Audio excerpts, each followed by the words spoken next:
Olá, amigos, estou de volta para dar continuidade ao nosso estudo para a primeira fase da OAB. Nesta aula, aula de número 59, iremos tratar da correição parcial.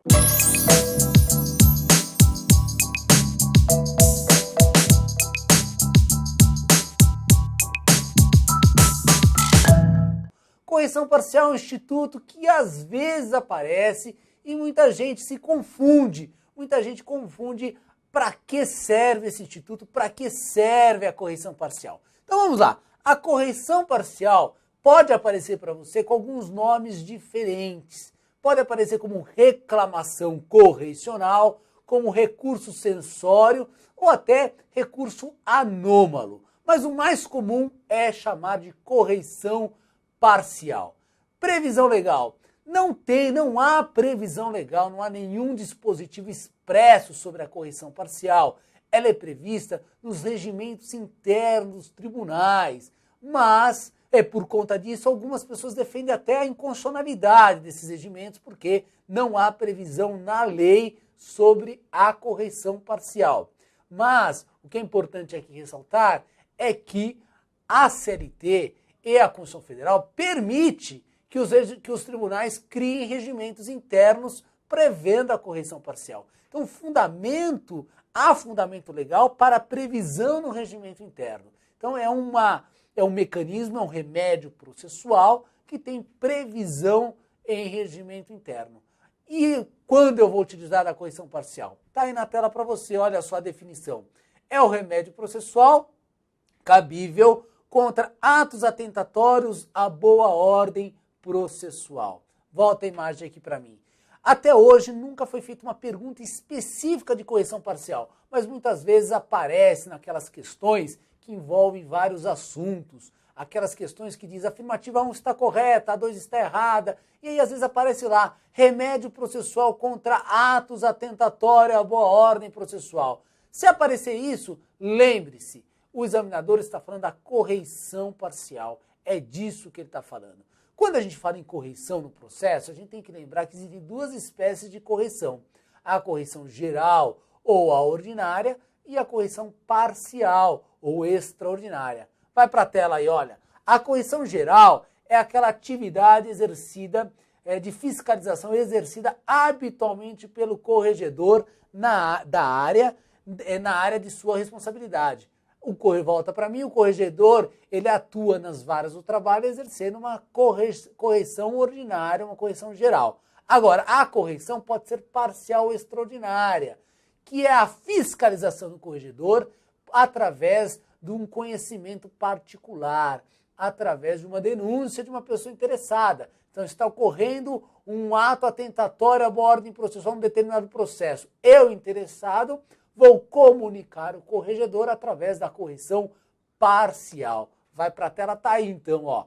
É a fiscalização realizada pelo corregedor após tomar conhecimento de fato particular, geralmente denunciado pela pessoa interessada. Volta aqui para mim. Então, a correção parcial extraordinária é a ação do particular. Ele vai, toma a iniciativa e apresenta a correção parcial.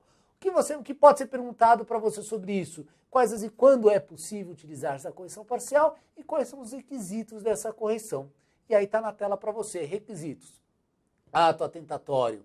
O ato deve ser atentatório à boa ordem processual e não exista recurso contra esse ato para sanar o erro improcedendo. Não há recurso e tem que ser atentatório à boa ordem processual. Volta para mim, são os dois requisitos que me autorizam a utilizar da correção parcial. Depois, volta para lá, que haja prejuízo processual à parte recorrente do referido ato. Dano ou possibilidade de dano irreparável para a parte. Então, esses são os requisitos que me autorizam a utilizar a correção parcial. Fora os requisitos, fora a hipótese de cabimento, dificilmente uma pergunta vai ser feita para você.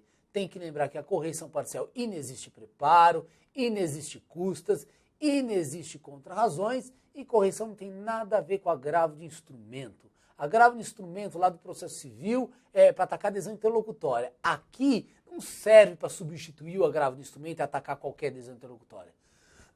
tem que ser uma decisão, pode ser interlocutória, que cause um ato atentatório à boa ordem processual.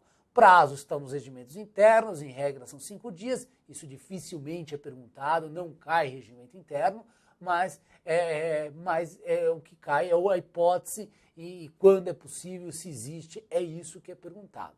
Também é importante frisar aqui três hipóteses que não vai ser caso de correção. Porque na prova é sempre o que é correção e quando não cabe. Então fique atento a essas 3 hipóteses. Está aí no quadro para você, ó. Não cabe. Contra a decisão de primeiro grau que solucione exceções de suspeição ou incompetência. Contra decisões do juiz na execução. E contra despacho que denega seguimento ao recurso. São 3 hipóteses aí, sempre colocado pelo examinador da ordem, e nenhuma delas cabe recurso, nenhuma delas cabe a correção parcial. Na primeira hipótese, contra adesão de primeiro grau que soluciona exceção de suspeição e incompetência, não cabe recurso por ser adesão interlocutória. Só vai comportar recurso naquela exceção da súmula 214. Nós já estudamos isso. Na execução, tem o agravo de petição. E das decisões que denegam seguimento a outros recursos, tem o agravo de instrumento. Daí porque eu não há necessidade da correção parcial. Muito bem? E para finalizar, lembrar de uma OJ do TST. Porque veja só, da correção parcial, eu vou apresentar a correção para o próprio juiz que cometeu o ato atentatório. Ele volta atrás ou ele manda processar a correção. Vai para o tribunal, vai ser julgado pelo corregedor. Da decisão do corregedor, cabe um agravo regimental para o colegiado. O que se discute é, desta decisão do colegiado, que julgou o meu agravo regimental e, consequentemente, a minha correção parcial, cabe recurso para o Tribunal Superior do Trabalho? Essa é uma pergunta que pode aparecer para você, porque a resposta está na OJ número 5 do Pleno do TST, que está aí no quadro para você dar uma olhadinha. Não cabe recurso ordinário contra a decisão em agravo regimental interposto em reclamação correcional ou em pedido de providência.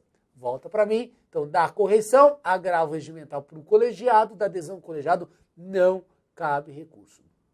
Como eu falei, dificilmente vem uma questão só sobre correção, mas às vezes, para responder outras questões, você precisa saber o que é a correção, quando ela serve. Guarde aí, ato atentatório à boa ordem processual, guarde os requisitos e lembre dessa OJ5, que aí não tem erro, não vai errar nenhuma questão. Tudo bem, pessoal? Na próxima aula, a gente continua o nosso curso. Na verdade, a gente finaliza falando de ação civil pública. Com isso, a gente esgota aí todo o edital da primeira fase da OAB. Assistiu às aulas? Ficou com dúvida? Entra no meu Facebook, Carlos Augusto Monteiro, pergunta, me chama em inbox, coloca lá a sua dúvida, que eu vou tentar responder a todos o mais rápido possível. Ok? Até a próxima aula.